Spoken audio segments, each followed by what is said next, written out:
So I have a question for you guys, actually, and I just thought about this because I think Per and I were talking about this recently.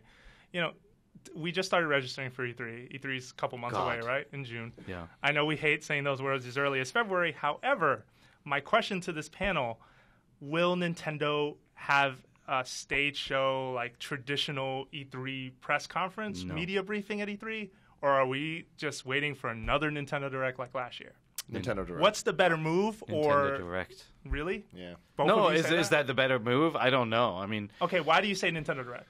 no, I think they're going to do it. I think they really believe in their online strategy of kind of owning the sitting at the speaker and telling everybody what's happening. But you can do that at E3. Why do you need Nintendo Direct? Did you guys read that story from Cliff Bleszinski? You're talking about the story that came out yesterday. An interview with Cliff Bleszinski. It was he really basically well done. said the business model of going for like the Game Informer cover or going for the E3 reveal is dead. Like, there's no reason to do it anymore. Like, Minecraft doesn't do it. Rockstar doesn't do it. Like, those companies sell billions of games, and they don't need that. Like, we need to get out of the mind state that there needs to be Sony, Microsoft, and Nintendo at E3, these three juggernauts going against each other for our, like, $50 or whatever. There doesn't need – we have the rest of the year. Like, E3, I don't think it's what it used to be when it comes to that kind of stuff. And I think companies are figuring that out. I mean, social media just changed the game completely. Yes. Like, for sure. Now it's at any moment you can get news from anybody directly from them. You can talk directly to your customer. What were you going to say? Yeah, there you go. Direct, There you go. So I agree. You're right. Huh? I agree with you when the primary goal is to tell the public, right? Then it makes you don't need an E3. You can create your own E3 and you can do it a whole lot cheaper and more effectively. I mean, heck, if Nintendo came to us today and said, "Hey, we want to stream this event. Will you put it on the IGN homepage, streaming right there?" Us, GameSpot, everybody would do it, right? Yeah. We would help them kind of stage this big event that gets in front of users. But these shows like CES and any kind of big expo are also about business customers, and they're also about themselves. It's about the kind of like the sense that the gaming industry is a big deal. Like them getting together and seeing what the competition is up to, that fuels everyone. It's this tremendous kind of sense of competition and of showmanship. And them, for like those 3 days, the gaming industry steps out and says, holy crap, we're the biggest thing out there, right? Like, there's nothing like this for movies. Although there's theme parks and all sorts of stuff, right, which games don't have yet. And I think the industry needs that because we had that one quiet year, remember, in Santa Monica? Yeah, 2007. Where it's like, I talked to, like Laurent de Toc who runs Ubisoft, talked to him afterwards, and he's like, this is terrible. Like, he was dismayed because he was completely, like he said, it just took the fun out of gaming for him, right? Like he wanted to get back to that showmanship, and they did. I mean, for me, my whole thing, I love playing games, but the one thing I love even more than that is the reveals and just being excited about what's going to happen. And like, Nintendo Direct doesn't necessarily take that away from it. Like, E3 is like my favorite week ever, and like, Nintendo not having a press conference, like, it sucks that I don't get to go to one, but then I get to watch the Direct, and it's still cool. For people online, it doesn't change very much. You don't get that kind of that applause in the room that we get, like, because it can be really infectious, right? When you're watching a movie with friends and everybody laughs, it's a different experience.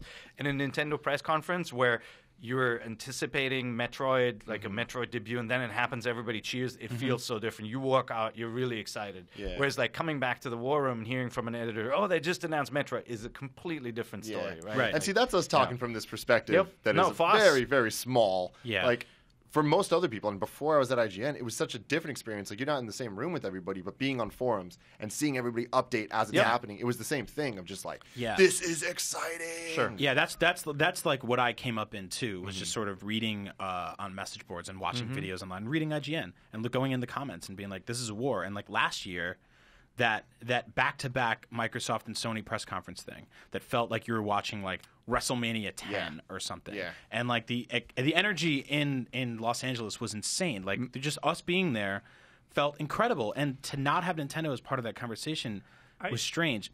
But no, I'm with you. Then, a few months before that, Sony and Microsoft had entire afternoons where they revealed their new consoles. Yep. And the Wall Street Journal was there, and Time was there, and everyone wrote about these things. People outside of GameSpot and IGN, major media publications said, we're going to sit down and watch this thing. Yeah. So I don't think it all has to happen within the 3-day span in Los Angeles. So I think Nintendo Direct does have potentially the same amount of reach as an E3 stage show. However, I do believe that showmanship at E3 matters. I think that when Sony you look proved at that. Yeah, I think that in 2012 when Nintendo had their opening where they had a symphony play the Legend of Zelda music, that got everyone in the room hyped. That got people watching on the stream at home hyped. Like, that stuff matters. When you pull out a big reveal, of course they're going to be happy when they see it over in Nintendo Direct. And people who claim that Nintendo Direct is them sort of controlling their messaging, well, hey, you can also control your messaging at E3 through a well-planned stage show, which is what you've been doing in this industry for years. Yeah. But you are absolutely right that Sony proved that showmanship matters. It has a reach. You should be there competing on those front lines and not just doing an online broadcast that can have interruptions, that can be delayed, that can drop down and no one can see what the product reveals are. Last year's E3 presentation did not go smoothly. And I heard Rich had a really hard time keeping up because I think it almost blacked out at one point, or it was really laggy. Yeah, Sure. so like, why invest in that? PlayStation's conference to me was kind of like that was the proving point. You walked out of the show and there were all the journalists, everybody around you, GameStop employees, analysts, everybody walking out going like, "Holy crap, what just happened?" Right? Like everybody was, nobody could believe that Sony had entered the color wars, right? Basically, like countering everything Microsoft had announced and talked about. And I did feel like a turning point. You're like, wow, maybe they have a chance of like taking it back. And I think that kind of word of mouth on the streets of LA, kind of just generated this buzz for E3 where people said, man, like that PlayStation is looking really good, right? Well, and yeah. I mean, that moment we all grabbed our phones Yeah. and pre-ordered PlayStation 4s on Amazon. Yeah. That moment, like dozens of us in the room. I mean, that changed so much. But at the same time, Nintendo obviously didn't have a show like that last year, and so for them to go a little quieter was not a bad idea, because otherwise everybody would have walked out of the Nintendo press conference going like, "Wow, they don't have a new console, right?" Yeah. Like, so I think I respect their decision to do it. I think they have to. If they go direct again, which I think they will, they just have to carefully plan these other events as they have done. Why can't it be Nintendo Direct live on the E3 Well, I mean, show 'cause floor the only or thing is, E3 stage? when you don't have the things to show Yeah. equal to what Sony did, then it's what happened a couple years ago with Nintendo Land, where Yeah. it's just everyone's there and they're like, oh. Yeah, and it costs $1 million, right? Yeah, Like they're that's spending planning. $1 million Yeah, on but that that's event. planning. You get advisors. You get people who are going to have to tell you, hey, Nintendo Land for 20 minutes, not cutting it, you know? Like, I don't know. I feel like maybe, See, I see them coming out there and just being like, it's now the year of the Yosh. And I'm like, the one person that cares. Yeah. Like, all you got to hear is one, woo! That's it. Yeah. Yeah, I mean, look, we can say what we want here, but whatever they did last year did not work. Like, You don't they think are so? no, it didn't. I don't have to think so. I look at sales charts and I anecdotally see how many people are not buying a Wii U. But that's saying that E3 matters for that, right? Sure. Like that's well, not. there's a perfect storm of problems that created what the Wii U, where the Wii U is right now, and I'd love for it to be doing better because I enjoy mine genuinely. I really same do. here. Yeah. And I love playing video games on it, and I think that it does a lot of great things. But everything is kind of working against them right now. So if they want to look at it anecdotally and be like, last time we didn't have a press conference, we sold no consoles afterwards. So this time, let's bring it back and see if that works.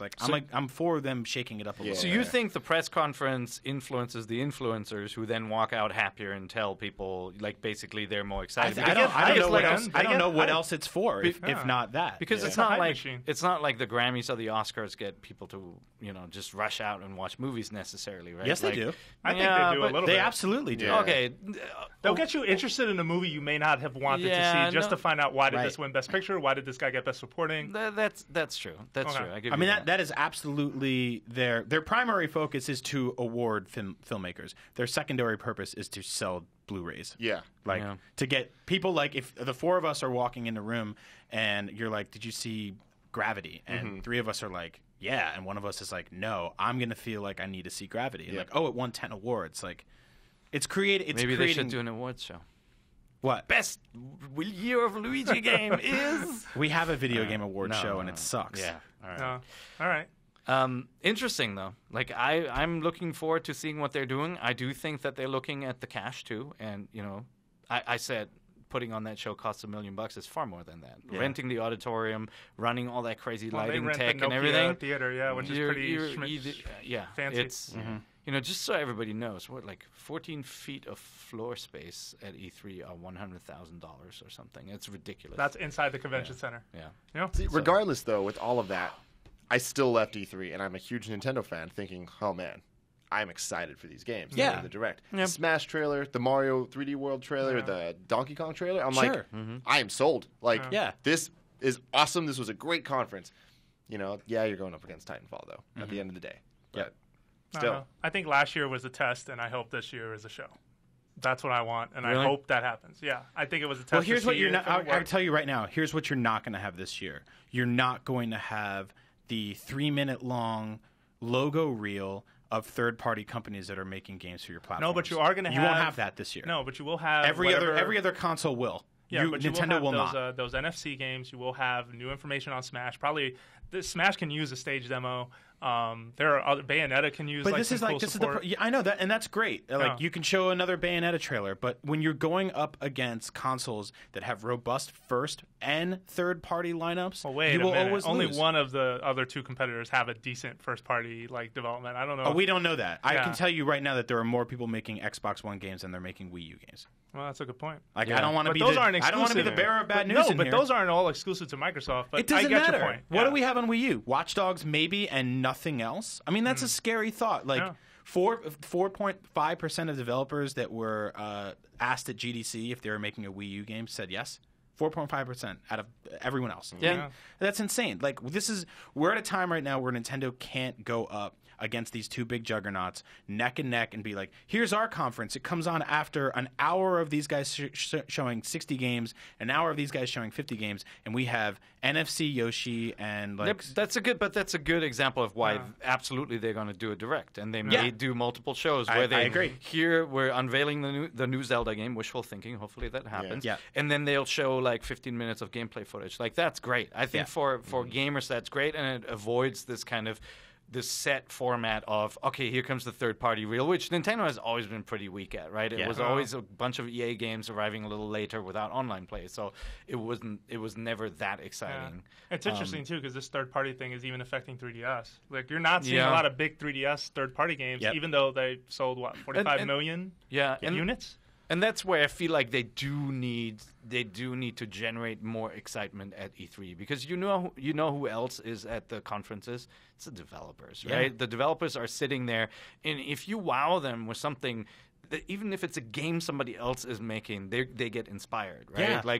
You don't get you get developers who love these Nintendo franchises and say, hey, we should be doing a Metroid type game. And developers go to E3 to show off their games, and then while they're there, they wait in line to play other games, just like everybody else does. A lot of people don't think about that, but the guys that make Call of Duty show off Call of Duty, and then they go and they sit and they watch Battlefield, or they go and they watch a Mario demo or something like that, and they go, man, that was really smart the way they did that. Now, I will take everything I said back if some of the things that they teased recently come into fruition, like them partnering with other companies to bring their franchise characters out. If we see a Metroid made by blah blah blah, or a new Kid Icarus or something like that. Well, Konami's going to make Metroidvania. Sure. Yeah, there's going to be that word. Wouldn't that be amazing? I would love that so much. Oh, we talked about that actually. Lightning whip. Oh man, I would love that. Yeah, we made a joke because that word is so overused. I'd love if Konami and Nintendo got together and made that game. Yep. But I think were you there? Jesus, how did you? That was perfect. What they did last year with the Nintendo Direct, they're going to keep doing. They're going to distance themselves from the competition as much as possible because they can't compete in that space in the same way. I mean, simply financially, Sony and Microsoft make money off of TVs, computers, this, that, whatever. Nintendo just makes games. Yeah, but Nintendo got bank off of making games. They're sitting on a lot of money. I mean, it doesn't hurt to spend money to make more money. Here's the thing. Simply financially, Nintendo doesn't lose millions of dollars on crappy operating systems or 3D for televisions. Example, the Sony gaming division is doing great, but the whole company is losing a lot of money as a whole. Yeah. For sure. I mean, the movie studios and the consumer electronics arms of Sony have made some missteps in the past, right? But that's also a business that goes up and down, and we've seen that before, so things are cyclical. We'll see. I mean, I'm really curious to see what happens at E3. The thing that Nintendo can win with, I always feel like, is charm. right? Like you go into their booth and they make you feel like it is this kind of family and celebration of the classics. And if they can, I think they can totally pull that off if they're smart. But yeah, the more I think about it now, like they're not going to compete on spectacle. They're not going to go for that big show. Yeah.